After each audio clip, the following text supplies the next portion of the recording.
3, 2, 1. Tugas kelompok Agenda 3, kedudukan dan peran PNS untuk mendukung terwujudnya Smart ASN. Berikut adalah coach dalam Agenda 3 ini, yaitu Bapak Hot Junjungan Simamora, SH.MH. Beliau adalah seorang aparatur sipil negara yang saat ini mengabdikan diri di Badan Pengembangan Sumber Daya Manusia BPSDM Provinsi Kalimantan Barat. Selain menjalankan tugas kedinasan, Bapak Hot Junjungan Simamora juga dipercaya sebagai coach dalam Agenda 3 Latsar CPNS yang membahas mengenai kedudukan dan peran PNS untuk mendukung terwujudnya Smart ASN. Dalam peran tersebut, beliau aktif membimbing peserta agar mampu memahami dan menginternalisasi peran strategis ASN, sekaligus mendorong terciptanya aparatur yang berintegritas, profesional, adaptif, dan berorientasi pelayanan. Anggota kelompok 1 dalam Agenda 3 ini terdiri atas Reza Fahlevi, seorang lulusan sarjana pertanian Universitas Tanjung Pura yang bertugas di Dinas Perkebunan dan Peternakan Kabupaten Sanggau. Kemudian ada Pradina Engli, seorang lulusan sarjana pertanian dari Universitas Tanjung Pura. Ia bertugas di Dinas Tenaga Kerja dan Transmigrasi Kabupaten Sanggau. Dan ada Meliana, seorang lulusan sarjana terapan teknik di Politeknik Negeri Pontianak, bertugas di Dinas Perumahan Rakyat Kawasan Permukiman dan Pertanahan Kabupaten Sanggau.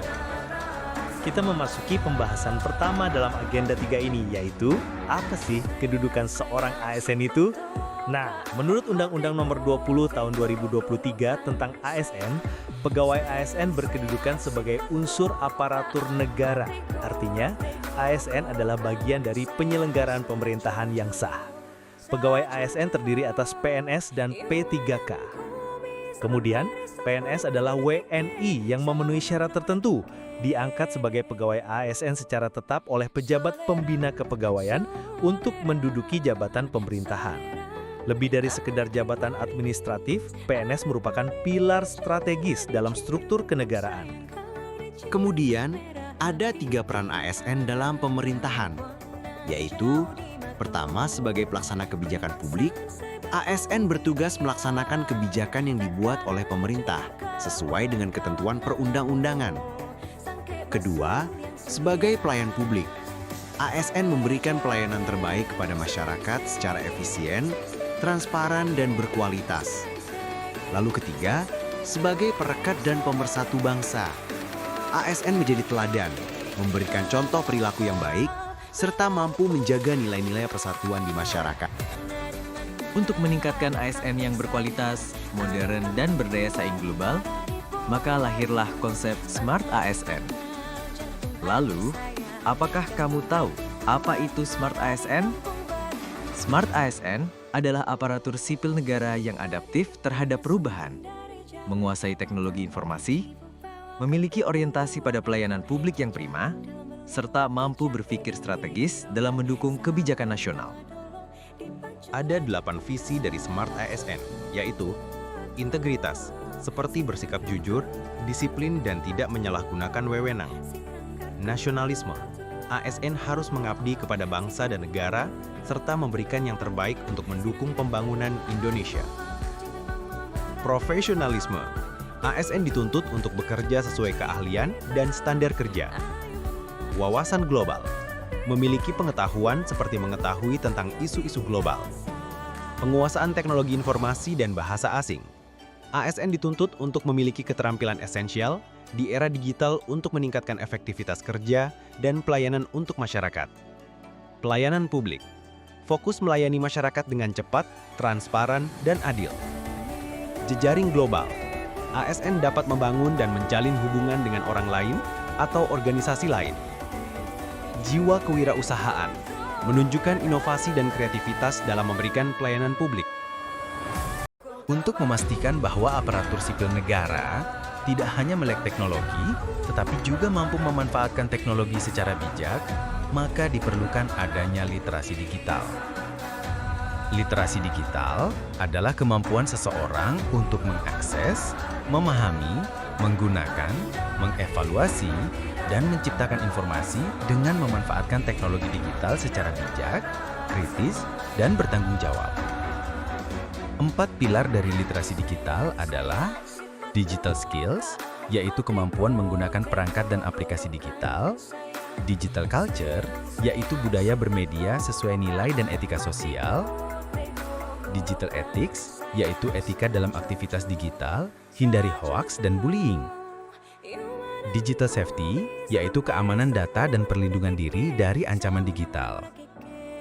Setelah mengetahui apa yang dimaksud dengan literasi digital, kita juga harus mengetahui apa saja aspek penting dalam literasi digital itu. Yang pertama ada akses dan pemahaman, komunikasi, keamanan, dan harus berjiwa kritis serta kreatif.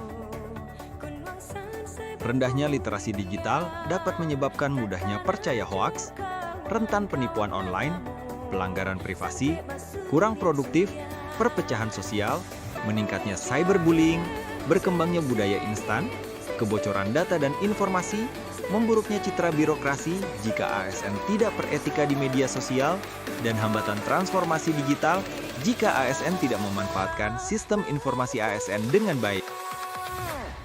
Maka dibutuhkan adanya etika dalam bermedia digital yang merujuk seperangkat nilai dan norma yang mengatur perilaku individu saat berinteraksi dan berkomunikasi melalui platform digital. Prinsip yang harus diterapkan dalam etika bermedia digital yaitu saring sebelum sharing, maksudnya berita yang diperoleh diperiksa kebenaran informasinya. Jaga privasi dan keamanan data, jangan sebarkan data pribadi sembarangan. Bahasa santun, hargai hak cipta, yaitu tidak menjiplak karya orang lain, dan bijak bermedia sosial. Sistem informasi bagi ASN merupakan platform digital untuk mengelola data, karir, dan kinerja ASN secara terintegrasi. Contoh sistem informasi bagi ASN yaitu SIASN, Sistem Informasi Aparatur Sipil Negara, MyASN, Simpek, Sistem Informasi Kepegawaian, dan e-Kinerja BKN. Tujuan sistem informasi bagi ASN yaitu menyediakan data ASN yang akurat, mendukung pengembangan kompetensi dan karir, mempermudah pengawasan kinerja ASN, dan dasar kebijakan kepegawaian berbasis data. Nah, selanjutnya kita memasuki materi sistem merit dalam pengelolaan ASN. Dasar hukum dari sistem merit ini adalah Undang-Undang Nomor 20 Tahun 2023 tentang Aparatur Sipil Negara, Peraturan Presiden Nomor 92 Tahun 2024 tentang Badan Kepegawaian Negara, dan Peraturan Presiden Nomor 91 Tahun 2024 tentang Kementerian Pendayagunaan Aparatur Negara dan Reformasi Birokrasi. Lalu, sistem merit adalah penyelenggaraan sistem manajemen ASN sesuai dengan prinsip meritokrasi. Pengelolaan ASN melalui sistem merit ini bertujuan untuk menempatkan orang yang tepat di posisi yang tepat. The right man in the right place. Prinsip utama sistem merit yaitu rekrutmen objektif, pengembangan karir adil, penilaian kinerja terukur, reward and punishment, dan netralitas ASN. Adapun manfaat dari sistem merit ini adalah bagi ASN mendapat kesempatan berkembang sesuai prestasi dan kompetensi. Bagi pemerintah, birokrasi menjadi lebih profesional dan efektif. Bagi masyarakat, menerima pelayanan publik yang cepat, adil, dan berkualitas. Berikut adalah contoh penerapan sistem merit. Pertama, rekrutmen ASN, CPNS atau P3K melalui seleksi terbuka. Calon ASN lulus karena hasil CAT, bukan titipan atau kedekatan.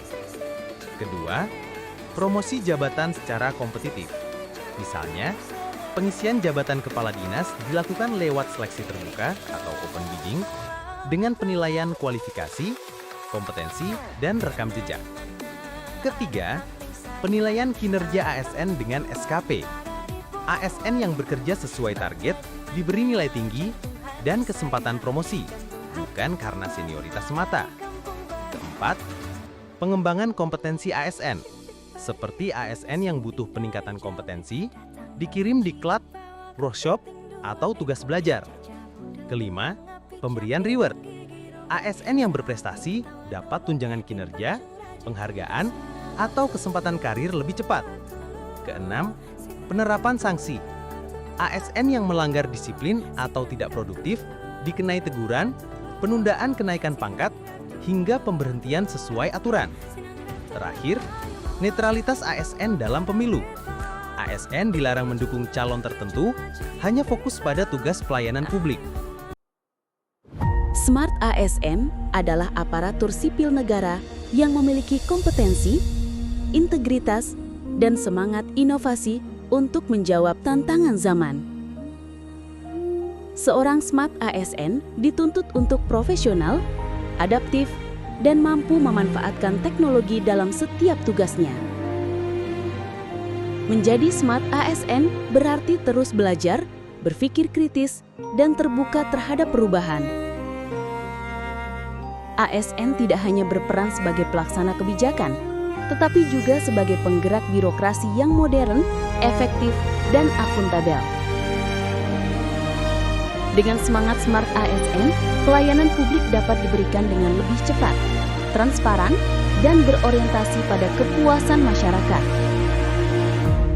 Smart ASN adalah wajah baru birokrasi Indonesia, hadir untuk melayani, membangun kepercayaan, dan membawa bangsa menuju kemajuan. Mengabdi sebagai ASN adalah bukti cinta tanah air, menghadirkan pelayanan terbaik demi kesejahteraan masyarakat dan kejayaan bangsa. Sekian dari kelompok kami, terima kasih atas perhatiannya.